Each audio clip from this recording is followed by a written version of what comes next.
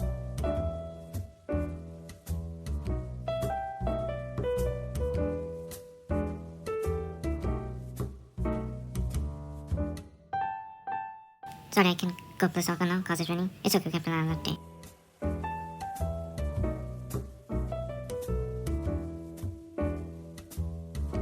Hey, rain is gone. Can we play now? Sure, let's go.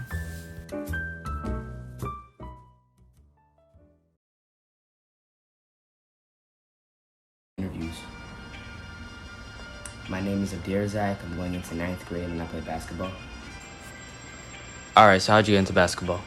I mean, I started playing like early in elementary school, like maybe 4th, maybe 5th grade or something. So like I would watch my older brother play a lot with his friends and my dad. So, I mean, after looking up to him, I would, that's when I kind of got into the sport.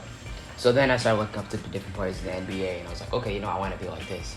So, I mean, I started practicing a lot. I played with my friends, and then it just kind of turned into a hobby, which eventually turned into something that I was really passionate about. All right. Well, you said you look up to a lot of players. Which players do you look up to the most? Like Steph Curry. Why? I mean, he's like one of the greatest three-point shooters I've ever seen. Also, he's like one of the best point guards in the league right now. So, yeah. All right. Do you play on any teams? I mean, I played before the pandemic in 7th grade, but I plan on playing in high school, 9th grade. All right. What's the most important quality in a teammate? They have to like work hard themselves, and they also have to push their teammates to work hard. They have to have like strong work ethic, and they should also be very supportive of their teammates. Like they got to be uplifting. Do you see yourself as that type of player? Yeah. I mean, I'm kind to others. I work hard myself. I also, I push, my teammates and my friends just to work harder. All right. Let's say a teammate's feeling down or you're feeling down, right? What's the best way to support them? I mean, just let them know that whatever mistakes that they make, it can always be used to make themselves, turn themselves into a better player. So, if you find that, you're missing free throws a lot, right? Like you could be like, okay, you know what, it's fine. Nobody's perfect, but you have to have the drive to work on that, like a lot. All right. What do you enjoy most about playing basketball? I mean, just the whole competitiveness of the sport. Like, I'm a very competitive person, so, just the competitiveness of the game is just what I like the most. All right. Last question. Mm-hmm. You're going to freshman year right now, right? All right. So when you become a senior, what advice do you think you'd give the younger players, like freshmen or sophomore players? Just to enjoy the game and also play every game like it's your last, because I've been told that high school goes by really fast. So, me being an incoming freshman, I would want someone to give me that advice.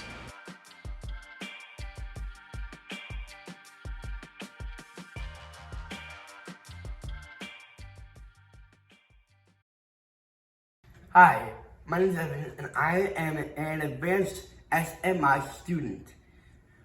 My video is about space travel because I love space and rockets. I hope you enjoy it as much as I do, and I'll enjoy the show.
Was it everything you envisioned it would be?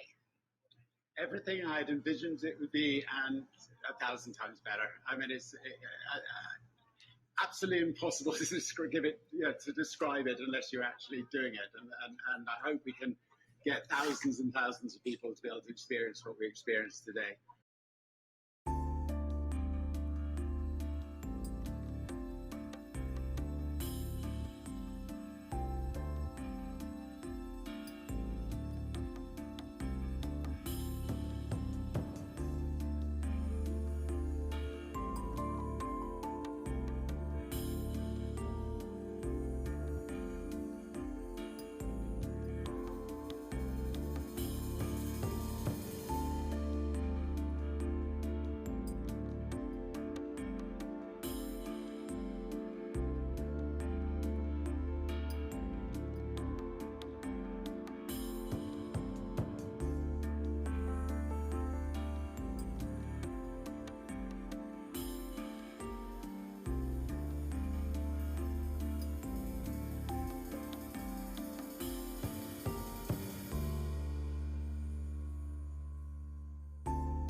The democratization of outer space. What it means is that everyone can go to space today, and it's really cool that it's gonna happen. We can go to space because we have these companies, private companies, SpaceX, Blue Origin, Virgin Galactic, all of these people, all of these guys is coming together, making things happen. Well, basically, the Mars generation is basically each group of people who have a stated goal of going to Mars. Like you said in the name, the Mars generation. Our goal is to reach Mars, and so which Mars we need to know what are the dangers that we face ourselves in the rocket and in outer space too. Like how do we adapt to the changes? Like how we need to fix the way our body is. Like how can we change in the way that we live? Like how can our muscles help us in outer space? Like we need to stay fit and exercise while we're in space. I personally think that joining the Mars generation is good for me because I'm studying media, I'm studying space. It is the future. Why?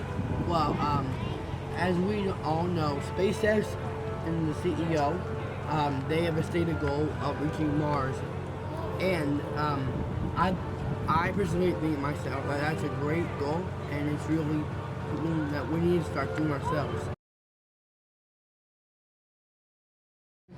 There are a lot of lessons from space exploration. If I have to name one, I'd probably say failure is not an option. That's a good quote. Basically saying you always have a goal, don't fail it, because if you fail, that's not an option for you. And I believe that when your goal is to do something, you have a goal and pursue it, and that goal, whatever it is, you want to be a cook, you want to be a producer, you want to be a future film person, whatever it is you want to do, always make sure you're committed to doing it. You say whatever you do, that is what you're going to do. By working hard, studying hard, going one step at a time, and always knowing that you stick to your word, but you gotta do what you're gonna say you do.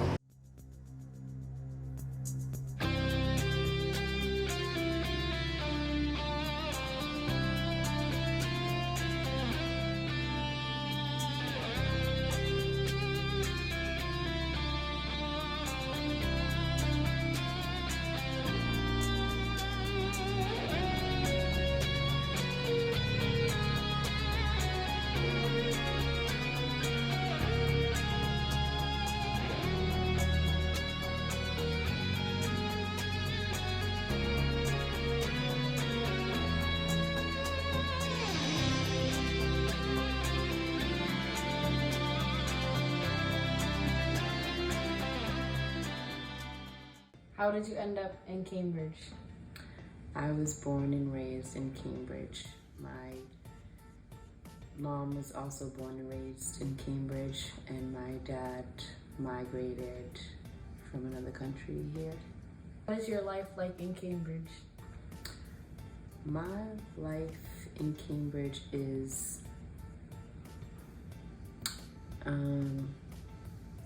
eventful. Cambridge your first option as a living space? I had no choice. And yes, it was.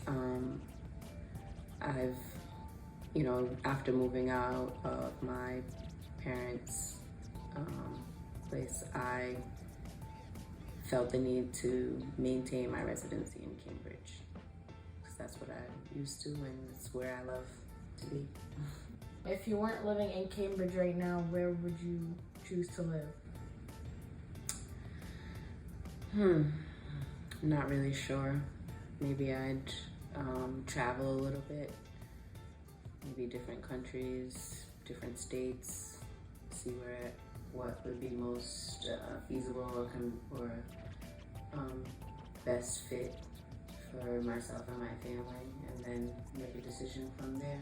But I haven't really explored that thought. What do you struggle with in Cambridge? Finding affordable housing. Cambridge rents have gone up and continue to go up.